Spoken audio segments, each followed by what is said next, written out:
Properly अपनी fair copy में बना लेने हैं बेटे, ठीक है।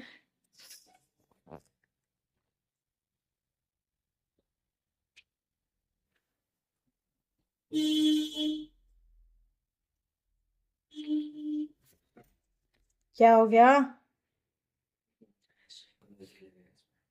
कौन सा आइंस्टाइन का लॉजिक है?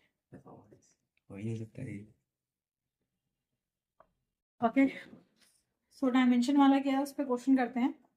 पहला आपके पास क्या था, फाइंड आउट द डायमेंशन।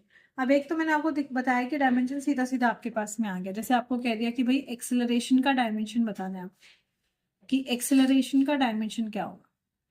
तो एक्सेलरेशन क्या होता है आपके पास में, change in velocity, change in velocity upon time, right. Change in velocity का मतलब क्या हुआ आपके पास, displacement upon time, upon time. तो ये हो गया आपके पास डिस्प्लेसमेंट अपॉन टाइम का स्क्वायर। डिस्प्लेसमेंट मतलब इसका डायमेंशन क्या होगा, लेंथ। टाइम का स्क्वायर मतलब टी का स्क्वायर। तो डायमेंशन क्या आ गया आपके पास, एल टी माइनस 2, राइट। जिसको हम क्या लिख सकते हैं, इसको हम लिख सकते हैं m0 l1 t माइनस 2। ये प्रॉपर ब्रैकेट के साथ लिखोगे तब तुम्हारा डायमेंशन पूरा होगा। अब ऐसी यूनिट देख लो, इसकी इसकी यूनिट क्या होती है एक्सेलरेशन की, मीटर पर सेकेंड स्क्वायर। तो मीटर का एल, सेकेंड स्क्वायर का टाइम इनवर्स t माइनस 2। तो मैंने आपको ये चीजें हमेशा से सिखाई हैं, यहां से यहां ही लेके आना है और कुछ नहीं करना है। सेम चीज अब आ जाओ, कहता है डायमेंशन ऑफ किसकी बतानी है आपको, ग्रेविटेशनल कांस्टेंट। किसकी बतानी है, ग्रेविटेशनल कांस्टेंट। एमसीक्यू में भी आ सकता है ऐसा क्वेश्चन कि आपको कह दिया कि इनमें से कौन सा जो है वो इसका डायमेंशन है, सही सही ये बताना है। अब आपको बताना है यूनिवर्सल ग्रेविटेशनल कांस्टेंट। तो आपको इसके लिए याद करो, आपके पास ग्रेविटेशनल लॉ क्या कहता है। ग्रेविटेशनल लॉ कहता है कि कोई भी दो ऑब्जेक्ट्स हमारे पास में एग्जिस्ट करते हैं तो उनके बीच में एक फोर्स लग रहा होता है, and then force is directly proportional to the product of masses and inversely proportional to the square of the distance between them, right. जिससे कि आपका फॉर्मूला बना था F equals to G M M upon R square. अब इसमें F क्या है, force जो दो ऑब्जेक्ट के बीच में लग रहा है, M mass of first object, small m mass of second object, r उन दोनों ऑब्जेक्ट के बीच का डिस्टेंस। यहाँ पे ये जो आपका g है ये ग्रेविटेशनल कांस्टेंट है। क्या आपके पास में, ग्रेविटेशनल कांस्टेंट। तो हम क्या करते हैं, हम g को अलग कर लेते हैं, ये हो जाएगा F into R square upon m into m equals to g। अब यहाँ आर स्क्वायर का तो सीधा लिख देते हैं हम, आर मतलब रेडियस मतलब लेंथ, एल स्क्वायर। मास भी क्या है आपके पास में, m से डिनोट होगा, तो m1 m1। बात आती है फोर्स की, किसकी बात आ रही है, फोर्स की। तो फोर्स का आपको निकालना पड़ेगा, क्या होता है, मास इनटू एक्सेलरेशन। मास मतलब m, एक्सेलरेशन मैंने अभी आपको निकाल के दिखाया तो मैं डायरेक्टली लिख लेती हूँ, वरना आप पेपर में अपना निकाल भी लेंगे। ये आएगा m0 l1 t।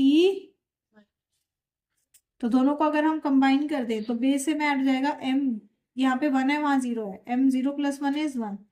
तो ये बन जाता है m1 l1 और t minus 2। This is the dimension for force, right. This is the dimension for force. तो फोर्स की डायमेंशन क्या बन गई, ये आ गई m1 l1 t minus, right. तो अगर हम कैपिटल G की डायमेंशन लिखे, अब देखो यहां लिख रही, इन दोनों को पहले करें तो ये L1 है और यहाँ 2 है, तो ये हो जाएगा आपके पास M1 L3 T minus 2।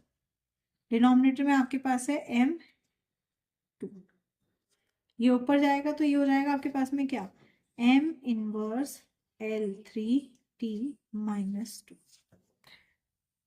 Universal gravitational constant की आपके पास में यूनिट। समझ में आई बात, कोई डाउट यहां तक, पक्की वाली। चलिए बहुत अच्छा, अगला सवाल देखो। हो गए 5 मिनट्स, रुक जाओ, नहीं अभी नहीं, रुक जा बेटा, बोल, ठीक है। अब इनके ऐसे आपके पास अलग आ सकते हैं, तो इसके लिए ना टेबल है एक, बुक के लास्ट में बनी है। ये फॉर्मूलेस आप फिजिक्स के सारे ना अभी हम पढ़ेंगे तब आप सीखते जाओगे फॉर्मूलेस, पर वो टेबल आपको डायमेंशन फॉर्मूला के लिए पहले याद करनी पड़ेगी कि उसमें फॉर्मूलेस लिखे पड़े। जैसे टेंशन की बात करें, so what's tension? Tension is force.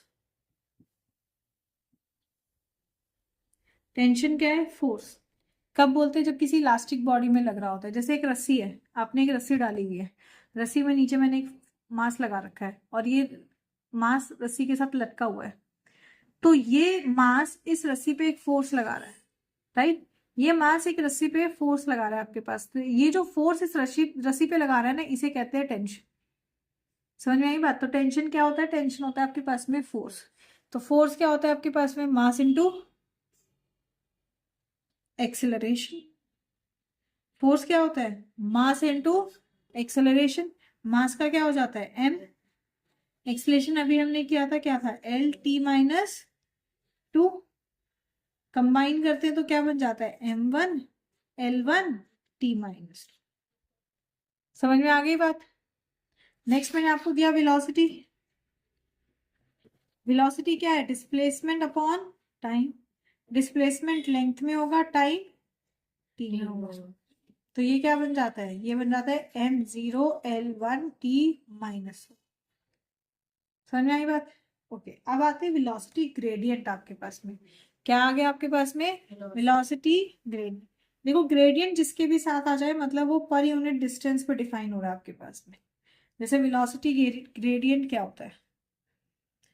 Velocity gradient मतलब आगे डिटेल में पढ़ोगे फिजिक्स में, पर अभी के लिए डायमेंशन फॉर्मूले के लिए बता रही हूँ। ये होता है वेलोसिटी अपॉन डिस्टेंस। क्या होगा? Velocity upon distance. अभी वेलोसिटी क्या था? l1 t minus upon distance मतलब l1। तो ये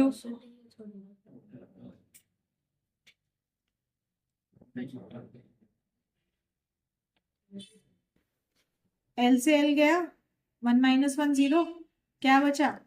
t1। मतलब ऐसे लिख सकते हैं m0 l0 t माइनस। मैंने एम भी डिनोट कर रखा है 0 से हर जगह। हाँ, नहीं नहीं, आप अगर इसको लिखते हो m0 l0 t माइनस 1 गलत नहीं है। आप इसको अगर डायरेक्ट लिखते हो t माइनस 1 गलत नहीं है, पर ऐसे ब्रैकेट में ही लिखना है, ठीक है?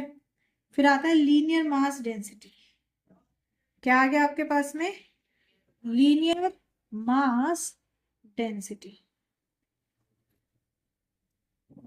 इतना बड़ा, मतलब इतना बड़ा है आएगा नहीं। नहीं नहीं, मैंने मिटा दिया कि एक एक के बाद मिटाना पड़ रहा था ना, इसलिए मैंने बार बार मिटा दिया, ठीक है? Linear mass density. डेंसिटी क्या होता है? Mass upon volume. जब हम लीनियरली बोल रहे हैं मतलब अलोंग अ लेंथ। क्या बोल रहे हैं हम? अलोंग अ लेंथ आपके पास में। तो लीनियर मास डेंसिटी का फॉर्मूला क्या बन गया है? लीनियर मास डेंसिटी आपके पास में आता है मास अपॉन लेंथ। क्या आएगा? मास अपॉन लेंथ, मतलब मास जो यूनिट लेंथ पे लग रही है, तो this will be m by l। हाँ है ना? तो क्या बन गया फॉर्मूला? ये बन गया m l इनवर्स t0। समझे? इतना छोटा सा है, पर मैंने इसलिए किया क्योंकि मुझे को बार बार मिटाना पड़ रहा था। नेक्स्ट है आपके पास इम्पल्स। What is impulse?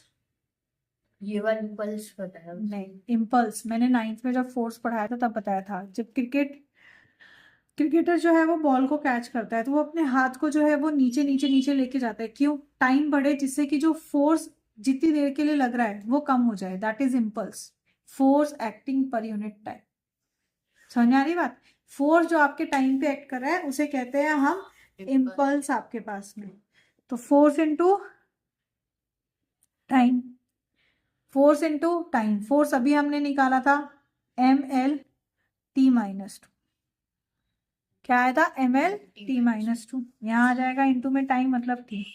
तो ये क्या बन जाएगा? ये बन जाता है ml t माइनस 1। समझ में आ गई बात? फिर आता है आपके पास प्रेशर। प्रेशर क्या होता है?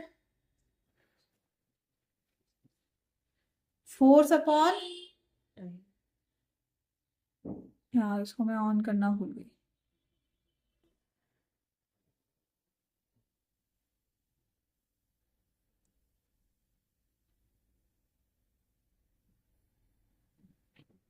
नहीं चल रहा है, चल रहा है। फोर्स अपॉन एरिया, टाइम नहीं।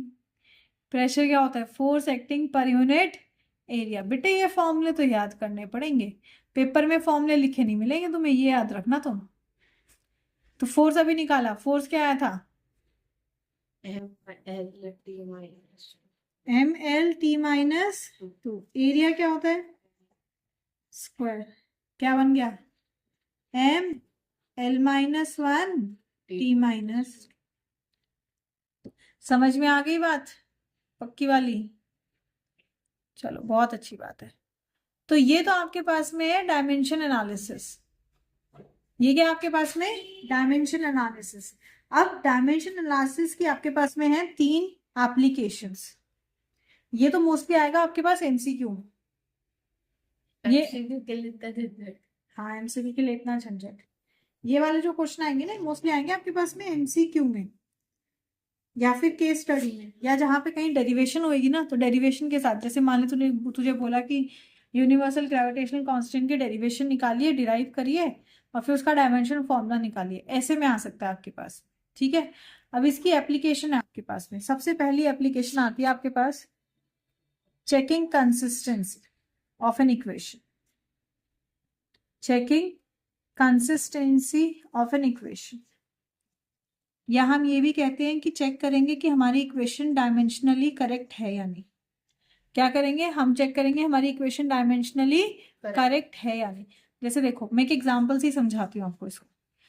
हमने इक्वेशन ऑफ मोशन किया था। इक्वेशन ऑफ मोशन में सबसे पहली इक्वेशन आती है v equals to u plus A T. क्या आती है? v equals to u plus A T. कहते हैं check whether this equation is dimensionally correct और not. So what is v? v velocity है। वेलोसिटी क्या होता है? m0 l t-1। अभी किया था हमने। u भी क्या है? वेलोसिटी यही रहेगा, m0 l t-1। एक्सलेशन क्या होगा?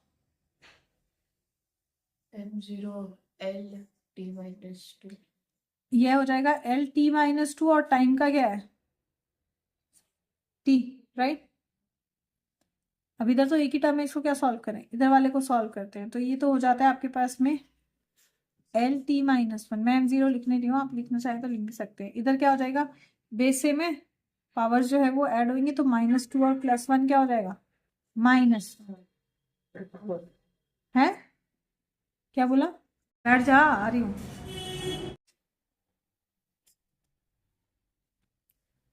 तो s equals to U T plus half A T square था। s क्या है आपके पास में? s है हमारे पास में डिस्टेंस, ठीक है। तो l आ गया आपके पास। u क्या है? वेलोसिटी आपके पास में। वेलोसिटी क्या होती है? l t-1। टाइम आपके पास में क्या है? t plus half. Half again हमारे पास डायमेंशनलेस क्वांटिटी है, इसको नहीं देखेंगे हम सीधा आ जाएंगे ए टी स्क्वायर पे आपके पास। तो a एक्सलेशन होता है l t-2, और ये टाइम हो गया आपके पास t2। सिंप्लीफाई करो, t- और t+1, ये हो जाएगा 0, ये बन गया l आपके पास। यहाँ पे l t-2 है और t स्क्वायर है, तो t-2 और t2 हो गया 0, ये बन गया l। अगेन आप ये नहीं देखेंगे कि l + l 2l होता है, आपने सिर्फ डायमेंशन देखना है। तो जो हमारे पास कांस्टेंट क्वांटिटी है उसको हम देखेंगे ही नहीं।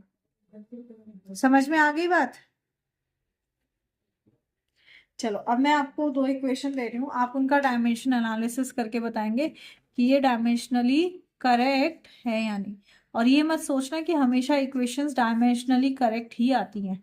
ऐसा भी हो सकता है आपके पास में कभी कि आपके पास में इक्वेशन जो है वो डायमेंशनली करेक्ट ना आए। जी का वैल्यू स्मॉल जी क्या होता है? Acceleration due to gravity. तो एक्सेलरेशन का क्या होता है?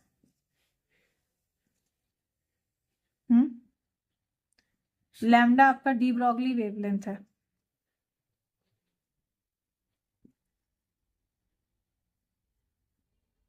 वेवलेंथ ध्यान रखो, डी ब्रॉगली तो बंदे के नाम पे रखा गया है, तो डी ब्रॉगली को मत देखो। ऐसे ही v इक्वल्स टू √2gm/r। तो v वेलोसिटी है, एस्केप वेलोसिटी, कि जब आप कोई सैटेलाइट या कुछ छोड़ रहे हो तो वो अर्थ के ग्रेविटेशन पुल से बाहर जाता है, उस वक्त जो उसकी वेलोसिटी होती है that is v। escape velocity तो है तो velocity ना, सेम velocity की यूनिट, समझे? करिए फटाफट, जल्दी से करिए। ये क्या था? गुस्सा आ रहा है अपने पे? ओके, डायमेंशनल करेक्टनेस देखनी है तो हम डायमेंशनल कंसिस्टेंसी देखेंगे। सबसे पहले फर्स्ट वाले की बात करते हैं। Half m v square equals to m g h. Half तो छोड़ देंगे, एम वी स्क्वायर के डायमेंशन को चेक करेंगे एम जी एच के साथ में। So m is mass, m v is velocity, L T minus one का स्क्वायर। इधर m is mass, m g is acceleration due to gravity, तो acceleration आएगा, यूनिट रहेगी एक्सलेशन की मैंने पूरा फोर्स यही consistency L T minus H. क्या होता है? हाइट, एल हाइट लेंथ में होती है एल, तो ये बन जाएगा आपके पास m1 l2 और t माइनस 2। इधर क्या आ जाएगा? m, ये हो जाएगा l और l, l2 और t माइनस 2। तो यस, डायमेंशनली करेक्ट है आपके पास। समझ में आ गई बात? पक्का? चलो ठीक है, अच्छी बात है। अब अगला आ जाओ, आपको दिया है कि लैम्डा क्या है? D Broglie wavelength. वेवलेंथ क्या होता है? मीटर में मेजर किया जाता है, इसकी स्टैंडर्ड यूनिट क्या होती है? मीटर। आपके पास याद है ना वेवलेंथ क्या होता है? वेव बन रही है, दो करस्पॉन्डिंग पीक्स के बीच का डिस्टेंस आपके पास में, तो वेवलेंथ है। लेंथ है, वहीं से देखो लेंथ है आपके पास, तो चाहे डी ब्रॉगली हो या कोई भी हो, लेंथ है तो उसी में जाएगा आपके पास कि उसकी यूनिट क्या होगी? एल। तो आपके पास में लैम्डा का तो डायमेंशन आ गया एल आपके पास। Now it's h. एच क्या है? Planck's constant. एच क्या है? Planck's constant. जैसे यूनिवर्सल ग्रेविटेशनल कांस्टेंट हमने किया, ऐसे जब हम इलेक्ट्रॉन की वेलोसिटी निकालेंगे तब हम देखेंगे प्लैंक्स कांस्टेंट को। तो प्लैंक्स कांस्टेंट का क्या होता है आपके पास में? प्लैंक्स कांस्टेंट होता है, मुस्कुरा रहे हो, ये होता है M L square T minus, और v तो वेलोसिटी है, एल टी माइनस वन, है ना? L T minus one. अब फॉर्मूले में पुट कर देते हैं, तो वेवलेंथ का आपके पास में क्या है? एल। एच का क्या आ गया? M T minus. मास का आ गया आपके पास में एम, और velocity is L T minus one. अब देखो इसमें क्या आ जाएगा आपके पास में? इधर तो एल ही रहेगा, इधर देखो वन है और इधर वन है, वन माइनस वन जीरो हो गया, एल स्क्वायर है, इधर नीचे से ऊपर जाएगा, टू माइनस वन क्या आएगा? वन, और टी माइनस वन, ये ऊपर जाएगा minus minus plus, zero zero हो गया। आ गया L H S equals to R H S, hence dimensionally correct.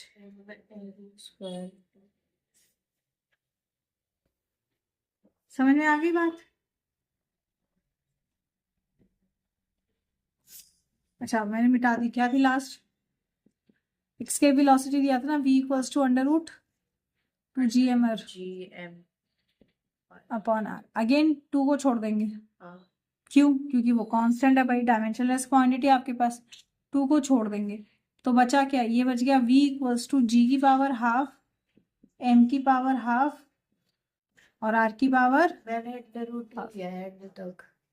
हाँ, तो एंड में सिंपली एक ही बात है, अभी स्टार्टिंग में कर दो या आखिर में कर दो, तो एक ही बात है आपके पास में, ठीक है? तो वेलोसिटी क्या होता है? L T minus one. क्या होता है? L T minus one. अच्छा, जी निकाला था, ये यूनिवर्सल ग्रेविटेशनल कांस्टेंट क्या आया था? M inverse plus one L की पावर थ्री टी की माइनस टू हाफ, ठीक है?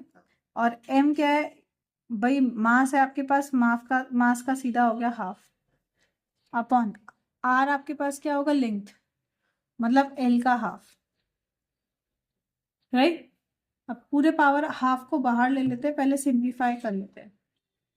तो अगर मैं इसको पूरा ले लेती हूँ, ये हो जाएगा माइनस वन और इधर प्लस वन, क्या हो जाएगा? जीरो हो जाएगा, मतलब मैं पूरी पावर हाफ बाहर ले लूँ, ठीक है? तो इधर माइनस वन और प्लस वन जीरो हो गया, और इधर L3 है, नीचे L1 है तो L3 माइनस L1 L2, हाँ, और T तो है ही नहीं तो T तो -2 ही रहेगा। RHS ये है आपके पास। अब ये पूरा हाफ है, हाफ मल्टीप्लाई हो जाएगा तो 2/2 1 हो जाएगा और 2/2 1 हो जाएगा। क्या बचा? L T inverse. इधर भी क्या है? L T। So LHS equals to RHS, hence proof। proved या verified कि इट इज डायमेंशनली करेक्ट। अब मुझे ये बताइए सेकंड अभी करा दूं या फिर नेक्स्ट क्लास में? सेकंड मतलब इसी की सेकंड एप्लीकेशन अभी करा दूं या अगली क्लास में कराऊं? बहुत बड़ी इनसे थोड़ी अलग ही ये चीज, ऐसी वाली फॉर्म में नहीं है। है। तभी मैंने पूछा क्योंकि मेरे को तेरी हालत देख के लग रहा है अभी तेरे दिमाग में कुछ घुसेगा नहीं, चीका छिकी। इतना पढ़ के आया फिर नेक्स्ट क्लास